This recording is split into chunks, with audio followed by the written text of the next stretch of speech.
গোটেই অসম গোট খাই চানি ধৰিলে, গোটেই ভাৰতবৰ্ষ গোট খাই চানি ধৰিলে। কিছুমানে দামীটো খায়, কিছুমানে কম দামীটো খায়, কথা একেটাই। আৰে আমি গম নাপাওঁতে খাইছিলো, কথা বেলেগ। এতিয়া গম পাওঁ ন গুটখাটো বেয়া বস্তু, কিয় খাওঁ নো আমি বাইকখন লৈ দোকানবিলাকত তেল নভৰাওঁ আমি, হয়নে?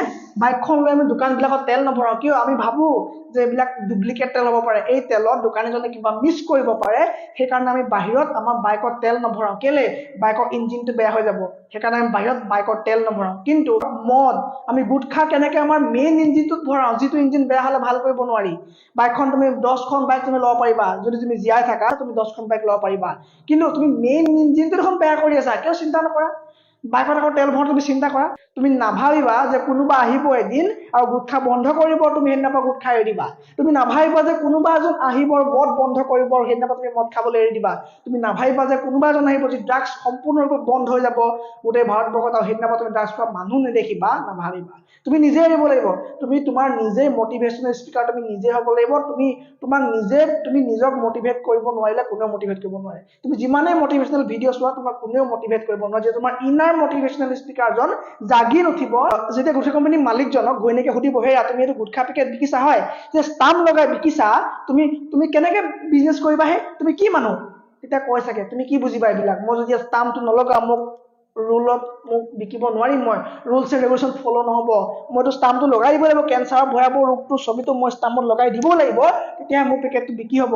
আৰু তুমি চিন্তাই নকৰিবা, এই মানুহখন যে এডুকেটেড হ'ব পাৰে, ডক্টৰ ইঞ্জিনিয়াৰ হ'ব পাৰে, টিচাৰ হ'ব পাৰে, ষ্টুডেণ্ট হ'ব পাৰে তেওঁলোক, কিন্তু তেওঁলোকে পেকেটটো খাবই। তেতিয়া মোৰ লাজ লাগেনে?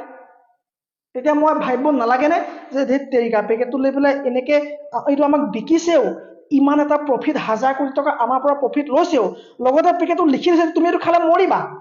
তাৰ পাছতো আমি পেকেটটো যেতিয়া খাওঁ, সেইখিনিতে আমি ডিগ্ৰী চাৰ্টিফিকেটখন ফালি পেলাই দিয়া উচিত। সেইখিনিতে আমি মানৱ হোৱাৰ চাৰ্টিফিকেটখন ফালি পেলাই দিয়া উচিত। যেতিয়া আমাক কৈ দিব যে এইটো খালে তুমি মৰিবা, তাৰপাছত আমি পেকেটটো আমি খাওঁ, তেতিয়া আমাৰ শেষ হৈ যায় যে আমি এজন চিন্তা কৰিব পৰা মানুহ, তেতিয়া আমি এজন এডুকেটেড মানুহ আমাৰ সেইদিনাই শেষ হৈ যায়। যদি আমাৰ লাজ লাগে সেইটো সময়ত, তেতিয়া আমি পেকেট এৰি দিম। কাইলৈ পৰা গুটখা পেকেট এৰি দিয়া। তোমালোকক কৈছো, ষ্টুডেণ্টক কৈছো, কাইলৈ পৰা গুটখা পেকেট তোমালোকে কমপ্লিটলি এৰি দিয়া। নিজকে নিজে মটিভেট কৰা, কোনো নাহে মটিভেট কৰিবলৈ। মনত ৰাখিবা, মা দেউতাক তুমি জীয়াই থাকোঁতে সন্মান দিয়া, জীয়াই থাকোঁতেই তেওঁলোকক হাঁহি দিয়া, জীয়াই থাকোঁতে সুখ দিয়া, লগত ভাত সাজ খোৱা। যিসকল চাকৰিত থাকে তেওঁলোকেতো বহুত কষ্টত আছে, তেওঁলোকেও বহুত ইচ্ছা কৰে যে মা দেউতাৰ লগত আজি ভাত এসাঁজ খাম।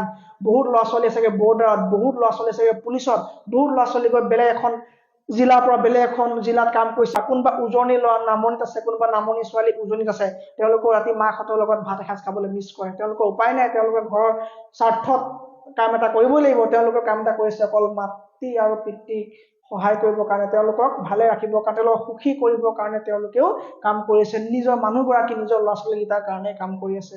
কিন্তু মনত ৰাখিবা, মা দেউতাক তুমি ৰাতি 11টা বজাত যে ঘৰ সোমোৱা আহি পেলাই, ভৰি পাক খাই যে তুমি ৰাতি 11টা বজাত আহি পেলাই ঘৰ সোমোৱা ষ্টুডেণ্ট লাইফত কিমান কষ্ট পায় তুমি ভাবিছানে এবাৰ?